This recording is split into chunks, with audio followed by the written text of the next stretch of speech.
Hello and welcome to The Thin Blue Mind. Each week we will be looking at current policing issues and topics within the UK. Our regular panel consists of Steve Bradshaw, who is a TV and theatre actor, Richard Horton, author, and me, Dave Thomas, broadcaster. What we all have in common is over 80 years of combined police service. Now retired, we will be providing opinion and insights from the unique position of having been there and done it. Steve spent the majority of his service on firearms before being promoted to inspector, where he was a force incident manager. Richard was a career detective before going back into uniform as a response sergeant. Myself, I spent the majority of my service on the roads policing unit before going into CID and child protection. You may not agree with everything we say, but we will make you think. The Thin Blue Mind with Bradshaw, Horton and Thomas. Policing insights and opinions. Well, hello to the Thin Blue Mind. This week we're going to be looking at the Race Action Plan, which has recently been published by the College of the Policing and National Police Chiefs Council. Before we start looking at that, Deputy Chief Constable Taryn Joyce posted an open letter really about why the plan needed to be put in place and some of its aims, and he went on to say that I believe there is an overwhelming acceptance within policing of the need for further change. This is not something that one person or group of any race or belief can achieve alone. And he goes on to say, in 1999, I was a detective sergeant based at Brixton Police Station in the Met. I will never forget the moment that a senior officer addressed the team after the publication of the Macpherson inquiry. He stated that we must all accept that we are all institutionally racist with little further discussion. This triggered an emotive response of me. Did he just call me racist? He then goes on to say that there are people both inside and outside of the service who feel that unless the police accept the service remains institutionally racist, this plan is doomed to failure. So the debate is clear.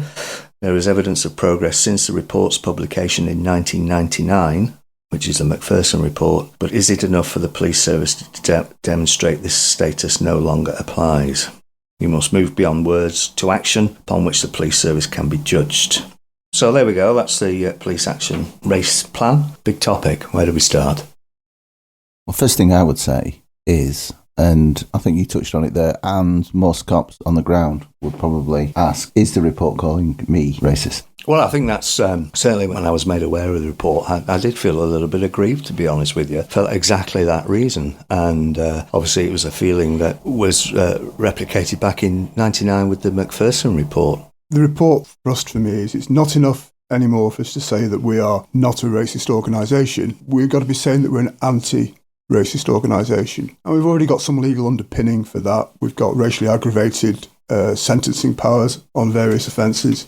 If during the investigation we can show proof of racial aggravation, motivation by racism, that will potentially increase the sentence for a guilty offender.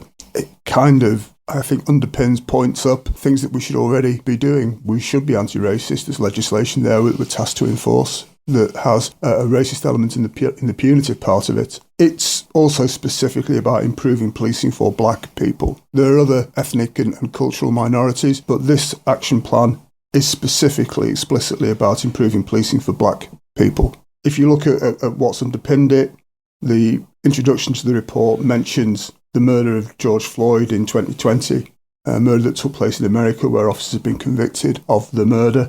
And it makes reference to the Macpherson report and the murder of Stephen Lawrence, which was nearly 30 years ago.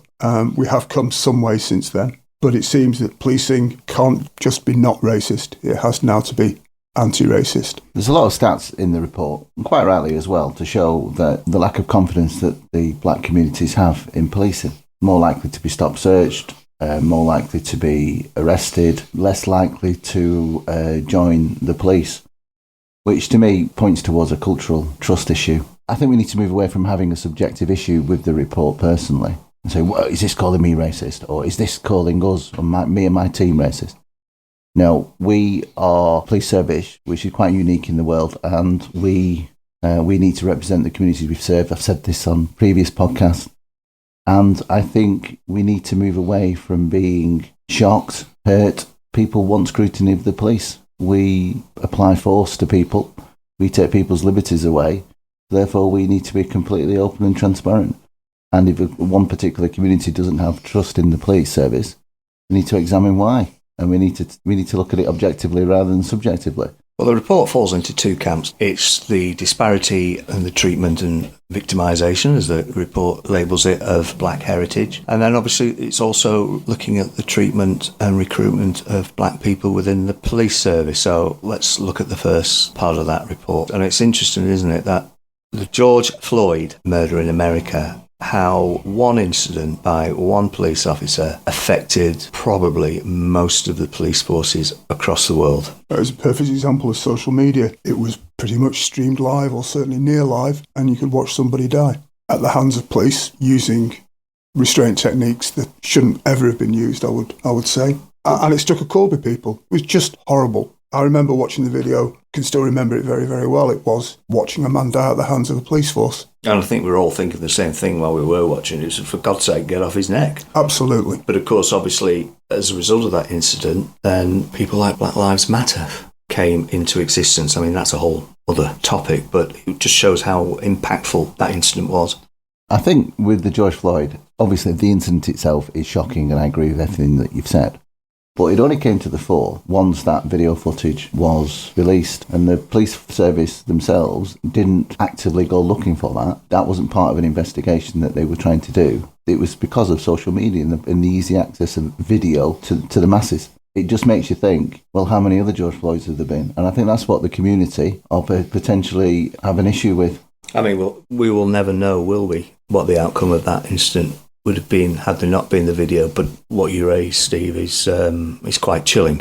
Well, it is, and police service is quite unique, where one officer's actions in America, who get trained completely different, have a different set of standards, different ethics, different code of practice, etc., will affect a traffic officer in Lancashire, because the policing is quite a unique area of business, isn't it? And it's the one area, I think, which communities, if they lose, it sends a shudder down the spine, doesn't it? I was looking through the report generally, and what does it suggest that we do? The thing that jumped out to me off the pages was that where there is a statistical disparity, where our use of powers is shown to disproportionately be used on the black community, that we should explain or reform in the face of that disparity. To my knowledge, for 25 years, we've been looking to try and explain that disparity. There's been all sorts of papers done. It's a happy hunting ground for people that want to do research. Mm-hmm. Why is it that black people are more searched, more stopped, more victims of crime, sort of serious violent crime? Why is it that happens? Now, if there was a reasonable explanation for it, I would have thought in a quarter of a century we'd have got there already, but we haven't. It's not an easy win, and I don't think you'll see the results for many years, for decades, because it's a trust issue and it's a cultural issue through the generations. Well, the report says, when it cites its case for change, that black people are 7 times more likely to be stopped and searched than white people, 5 times more likely to be subject to the use of force. Testimony tells us that black people find these encounters, particularly stop and search, confrontational, stigmatising and humiliating. And just to the point you were raising, Steve, there is a trust deficit in the police amongst black communities. For example, confidence in the police is 20% lower in the black Caribbean group than the national average. Quite clearly, trust is a big issue and certainly part of the problem. I'm not going to say that we've never had those issues, but you've got to look at the Met, I think, about why some of these issues are coming to the fore, and the concentration of the communities, the black communities within the London area, and how they feel that they're being policed. And I think that's where you start, don't you? We have this thing with the big urban forces, stop and search. 2/3 of all the stop and search is in those big urban forces. The Londons, the West Midlands, the Greater Manchester, the West Yorkshire. And stop and search seems to be particularly corrosive. You know, you raise an important point. I used to work in Blackpool, and there were less black heritage people and Asian people than perhaps, say, if I were to work over in the east of the county. So the dynamics of the way you police an area, I suppose, are going to be different. One of the things that was meant to help post-Macpherson was neighbourhood policing. There was a lot that was invested in neighbourhood policing to be that link between communities and the police service. But of course, as we know, we've now had a decade where we've retreated from the towns and the spread out across a city-type police station areas. We've retreated from neighbourhood policing under the demand of losing 20,000 cops. That's a real problem. You expect neighbourhood policing to take up that building bridges, and it's been a dwindling resource in many services, many police forces, rather than being that hope that was invested in it. That is a really important point, isn't it? Because you're right, community policing, police being on the street, which is where we need to be. Not only are we not building trust with black heritage people, we're really not building trust with anybody at the moment. Absolutely. It's policing from out-of-town industrial parks and policing by car, less and less foot patrol, and that foot patrol being curtailed by the fact you've now got travel time backwards and forwards. It's not been a good decade for neighbourhood policing. And that's where community policing, sometimes you can't record some of the wins. That integration into those communities, the hello and the local youth club meeting or popping in, but also working with other partners, because this is just not a policing issue. The trust and the confidence of policing, like you said, Richard, it's not an easy win. If it was low-hanging fruit, it would have been sorted by now. But it goes all the way back to social care, formative years of people, and not turning victims into offenders, and social economic issues. And it can't just be policing. I think it can be done. I compare and contrast with being a student in the 1980s in London. There was a thing there known as pretty policing. It's where the Met would put good-looking young male officers into public toilets and the like, and go fishing for importuning type offences. Obviously, that had a devastating effect on relationships with the gay community in London. They felt they were being persecuted and picked on, and I think there's a case to say that they were. And confidence in the police in that community was way, way down because they felt picked on. They felt they weren't getting a fair shake of the stick from policing. They felt that if there was gay bashing going on, they weren't getting their offences investigated properly. People weren't being brought to justice. Now you look at how far we have come since the 80s with LGBTQ issues, where we're now assessed by Stonewall as being one of the better employers in the country. If you're LGBTQ, I would say we've come a long, long way to mending bridges. And we've done the work in recruitment. We've done the work in being visibly supportive. We've done the work of having senior officers who are out and visible and happy to be visible and happy to be role models. We can do it. The fine line to walk is improving the confidence of those communities, having an action plan like this and saying, listen, we do hear you, we do take you seriously, but we need to keep going with stop and search. We need to keep going with arresting offenders, whatever that may be. We will not have a hands-off approach because people are still carrying knives. Young black kids are still getting stabbed, whether that be from a white kid, a black kid, or whatever. We will still robustly target offenders because that's what we're here to do. But we have this plan and we are working on addressing some issues, because we do not want a cop driving through an area, whatever, and not stopping somebody or not searching somebody purely because of the colour of their skin, because that flips it all on its head. If you were a young cop and you thought, I'm not even going to bother because it's just not worth the questioning, it's just not worth the hassle, it's not worth the complaint, I think we've got an issue. Because we represent those communities, we need those communities to be part of us. The black people are underrepresented in the police. We need to build those bridges. The first step in any of these plans is to get sign-off from some major community leaders in those communities. Action plans with you, signing them off, and then going out to bat for them in those communities. But with the understanding that we're still here to protect people and prevent crime. Well, I'm just wondering whether this report might have the unintended consequence of doing exactly that to young police officers, where they will be scared to stop black or ethnic minority people.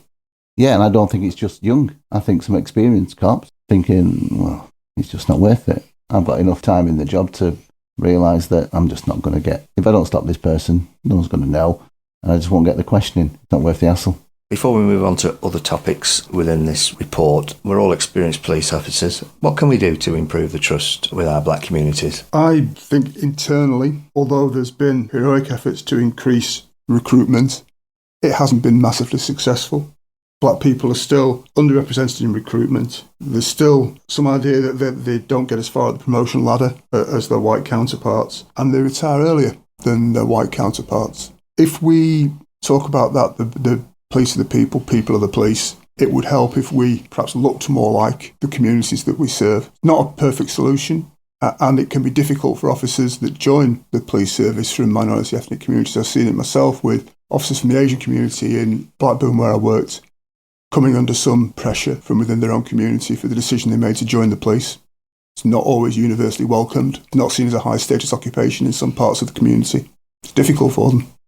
Personally, forget the percentages for 10 years. Let's not measure the percentage-wise of black, Asian, gypsy, underrepresented groups within the police for 10 years. Because, like in the police, we'll always chase percentages looking for the easy win. We're having people coming into the police service from these backgrounds and they're not being supported within their own community. We've got it back to front. You need to spend the next 5-10 years just getting into those communities and getting their trust, because without that, you're not going to get that easy flow of officers in. And I think you're going to unlock a lot of gates and doors that are blockers for people joining. And we have that already. We have the Independence Advisories Group. We have those links already made in the community. I think one of the things that comes out from the Race Action Plan for me, which is great, is there's been an independent scrutiny board looking at how the plan works out. And I think the people on that board have been picked to be critical friends and to ask awkward questions. Hopefully that voice isn't silenced, isn't buried in the day-to-day media scrum. I suspect if they're critical of policing, that will get into the news. But they've been picked specifically, I think, to be a challenging group of people for us. And that can't be a bad thing. There's a recommendation that officers understand the history of the policing of black people. And I can foresee course industry coming in around this, as it did post-Macpherson. And what I would hope doesn't happen, we have previously hired in just generic trainers to deliver a generic course, not specialists in the area, not people with credibility in the area.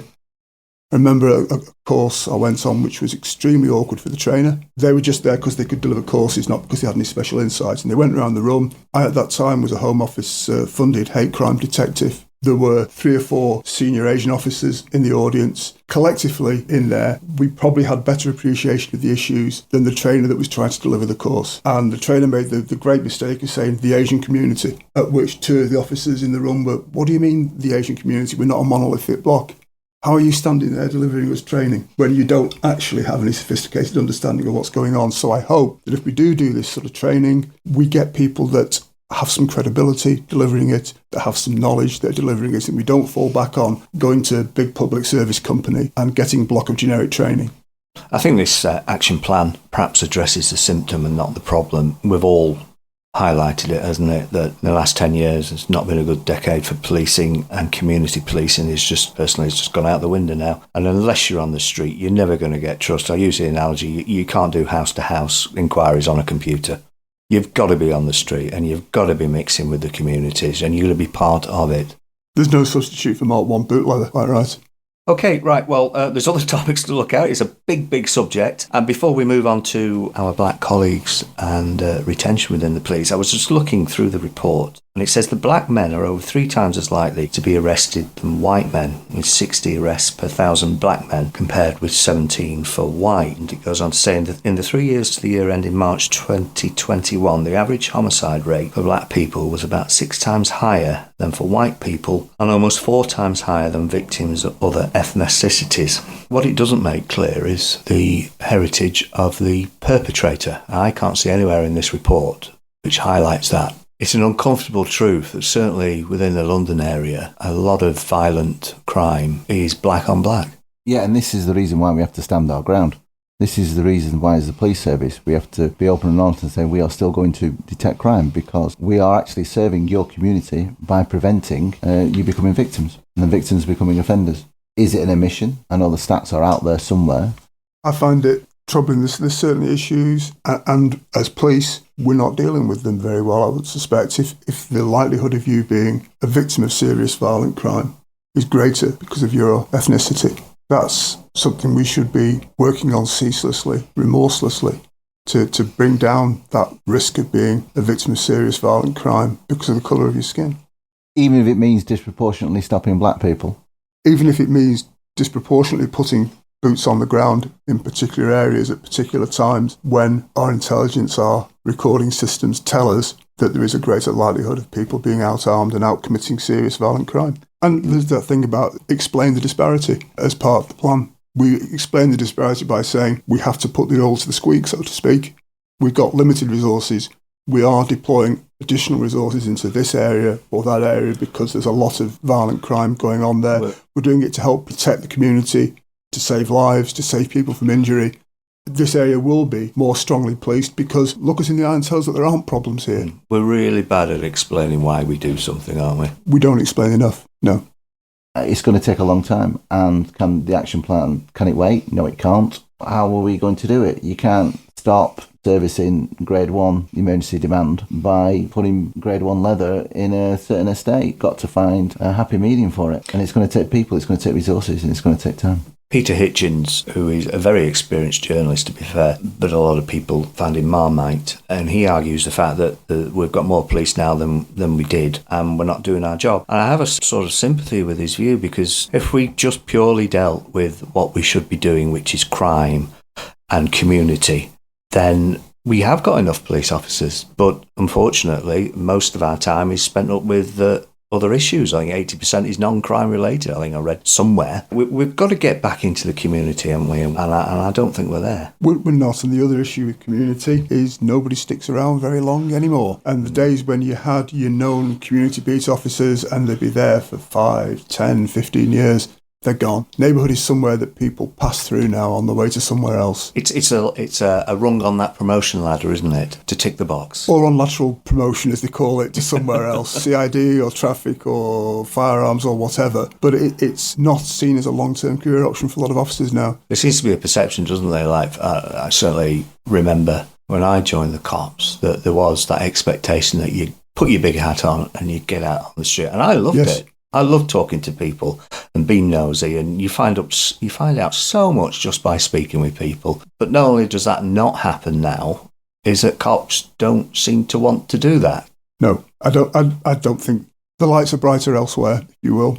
We haven't got the resources to go back to Dixon of Dot Green era. We just don't have it. And I go back to, it's wider than the police. It's a socio-economic issue, which is going to take many years. And we're going to have to look at it from a multi-service aspect. It's proper explanation. I think it's saying, here's 20 things that we might do. These are the 10 that we want to do, and here's why we want to do them. Absolutely. Yeah, and you'll find that a lot of the vulnerability stuff will come away.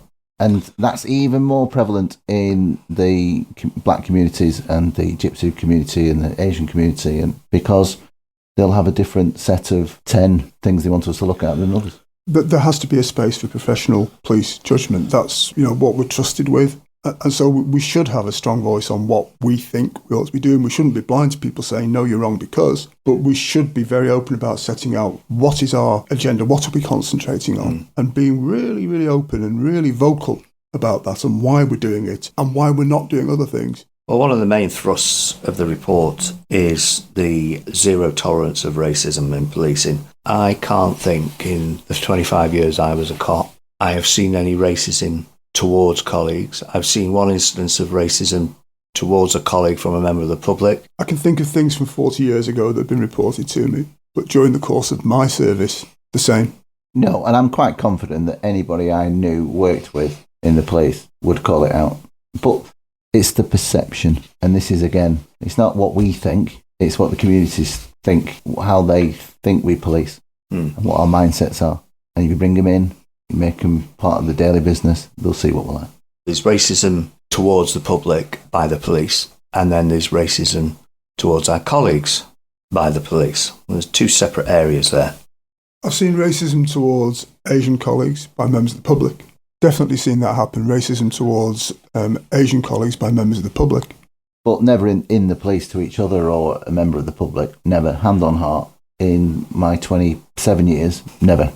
I think things are different now, but I remember a conversation we had in the last podcast about WhatsApp groups and awkward conversations, perhaps people saying things they shouldn't, and I know one of you said, like, oh, well, you get up and walk out the canteen because you didn't want to hear it. And I still think that is a problem in the police. I think a lot of people, you say that people would call it out, I would hope that they would.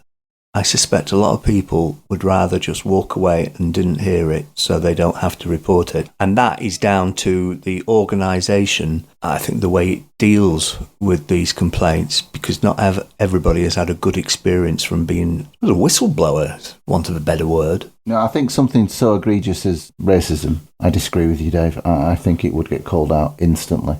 I think now it would, but I'm not saying it always has been. No. And that's not to say the officers that didn't call it out were racist, but it's the old saying, isn't it? Evil succeeds when good men do nothing. And I think that's been half the problem with the police in the past. You look at the cultural change in policing from when we started to where we are now. I think it may be summed up as an old boss of mine was having a chat one early morning.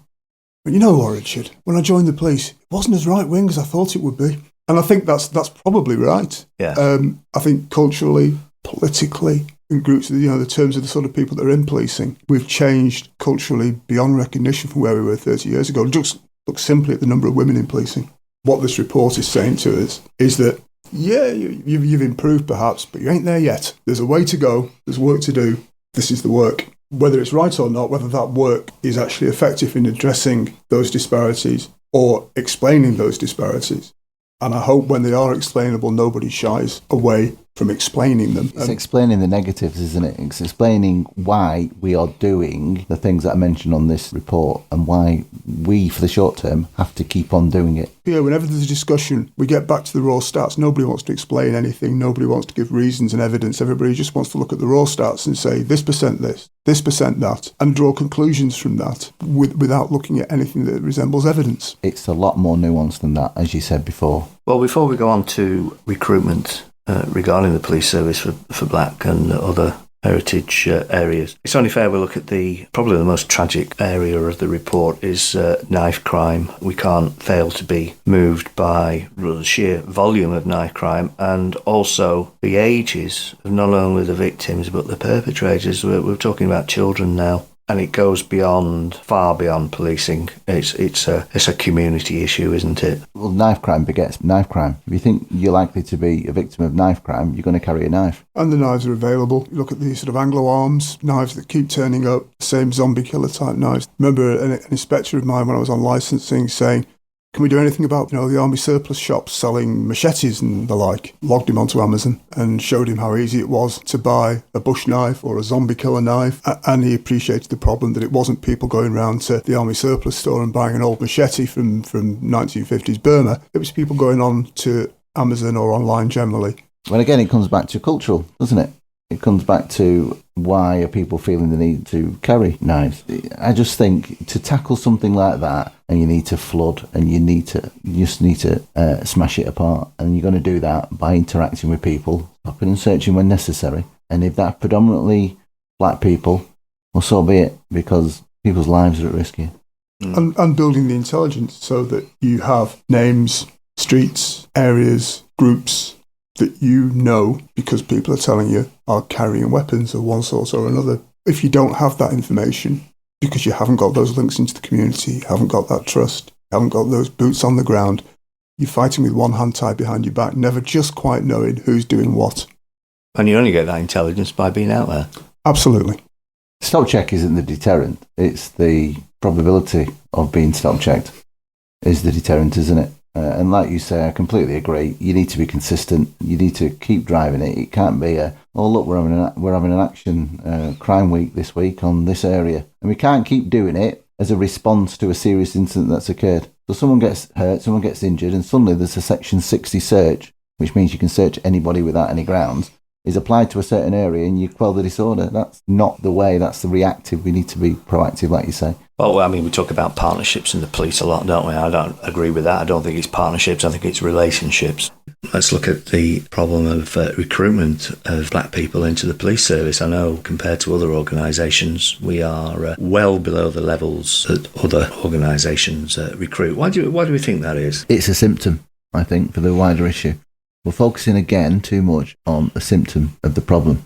can have as many action days as you want. You can have as many taster sessions as you want for people from these communities. Short-term hits to try and get that percentage up, but it comes down to cultural. It comes down to whether you're supported by your family, whether you're supported by a community leader, and it comes down to that community supporting its community. We're not going to get that when the other factors are saying that people don't have confidence in the police, so therefore they're not going to want to join, and they're not going to support their siblings or other community members from joining. I think there's a feeling also that people still talk about canteen culture, though we haven't really had canteens for a long, long time. There's a feeling that the culture inside the police, you'll have to change yourself to fit in with it. You'll have to be a different person. It's not true. You can absolutely be yourself within policing. We're a very broad church, lots of different types of personality, cultural backgrounds. But I think there's that feeling that you have to subsume yourself to policing to be part of this sort of monolithic block of policing culture. Well, there's two things there, and I remember at my final interview, one of the questions was I was asked, trying to get in, was how do you think you'll fit into the police? And I think I gave the answer as well. Actually, it's your values that fit in with mine, not the other way around. But I'll use an example. And isn't it strange how the reputation of an organisation is wholly dependent on one person? I remember first week in, and all new recruits, about 7 of us in division. One of the detectives from CID spent most of the morning explaining how CID isn't the department we thought it was, and all the preconceptions, and how liberated it was, and how open, and all the rest of it. And then at dinner time we went into the canteen, table full of detectives, and all they were doing was basically taking the Michael out of us, and we overheard this, and that entire morning was just wasted. And the point I'm making, I suppose, is the organisation can do everything it can, but if just one person goes against that, then that experience for that black officer or Asian officer is ruined, and they will tell their mates. And we've gone back 30 years, I suppose, in the space of a minute. And it would probably land harder on the Asian black officer who's quite sensitive and quite alive to the cultural issues within policing. It would land harder on them than it would you or I, as a white officer, getting the mick taken out of you by a white detective. I think some parts of black community, policing is seen as a white person's occupation. There's this horrible racial slur that gets thrown at some black police officers, coconut. Black on the outside, white on the inside. Horrible, horrible thing to say about somebody, but there is that perception. Policing is a white person's game. They're so white, so many of us. It's not something that black people should get themselves involved with. It's not for them. From Do whom? something else. From within the community. Well, it's interesting. I mean, I don't have that black experience. I'm not black, but I do wonder, perhaps not this generation, but the previous one, where siblings or children will want to join the police, but their parents will have had a different experience. There's conflict then, aren't they, of, as you say, from the community. And I've heard stories from black officers, not personally, but things I've seen in the news media, how most of and it is racism, is from their black community members. Why they shouldn't be in the police and labelled a traitor. And that's a form of racism in itself. I've seen it happen to Asian officers. Pro-Palestinian demo in Blackburn, and my Asian colleague was surrounded and berated by other Asian men saying, why have you joined the police? It's a kufr occupation. You can't be Asian and be in the police. There was certainly a cultural thing going on there. It was somehow wrong to join the police. We work hard to overcome that, and I know in Lancashire we do a lot to support people trying to come into policing from minority communities, because we think that having that greater diversity, having that better representation will be good for us as an organisation. So the work's getting done. Issue would be, with all the work that has been done, why are black people still underrepresented in recruitment? Why are they not doing as well in promotion? And why are they leaving earlier? I don't know the answers to those, I have to say, but it's a thing. The stat is there. It needs explaining. And if it can be addressed, it needs addressing. It's confidence from their community. If the community have no confidence in us, we're not going to get the representation.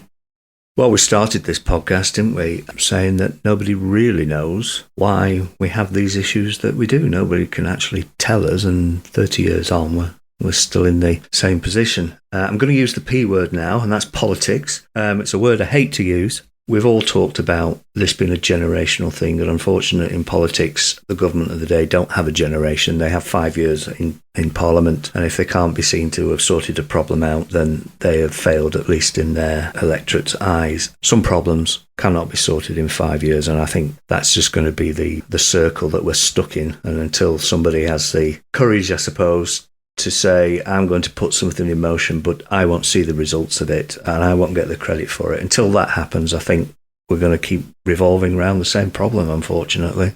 I think there's a role for somebody somewhere to do a collection and a massive literature review, all the research in this area for the UK. And I say the UK. Macpherson tells me something about how policing was a quarter of a century ago, and it tells me something that's applicable to UK policing. George Floyd, I don't think to the same extent informs my appreciation of what's happening with UK policing. My concern is that there is so much research that has been done to look at those disparities, to research those disparities. Let's clear the ground from under our feet. Let's know the whole body of research that's available and start to maybe try and draw some conclusions from that. I'm not sure that work's ever been done. Or if it has been done, it's been lost somewhere in the mist of time. But I know the research has been done. And I know lots of people have researched it. But I'm not sure that anybody, College of Policing would seem to be an ideal place for this to happen, has gathered it together and critically considered it and looked at, do we have some of the answers or some of the explanations to hand already? And perhaps some of that research that's out there doesn't really say what the reader would wish it to. Absolutely. What I will say is it's a wider community issue, and the police are seen as agents of the state in many eyes, as the enforcers, and I think the state itself and politics and the current government and previous governments have not supported these communities, and they are undervalued and under investment into these communities, and the frustrations against the state are shown towards the police when policing is trying to fairly police. I will bet a good round of coffee, which is my customary bet, that if you were to take a heat map of poverty and deprivation, it would overlay very well with a heat map of serious violent crime.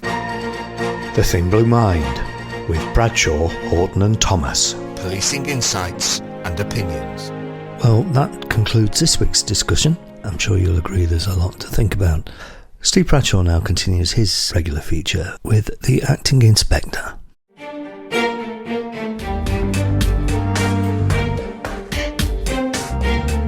The Acting Inspector with Stephen Bradshaw. I think as serving or recently retired police officers, one thing that we all have an opinion on is the portrayal of police service and police officers on TV and film.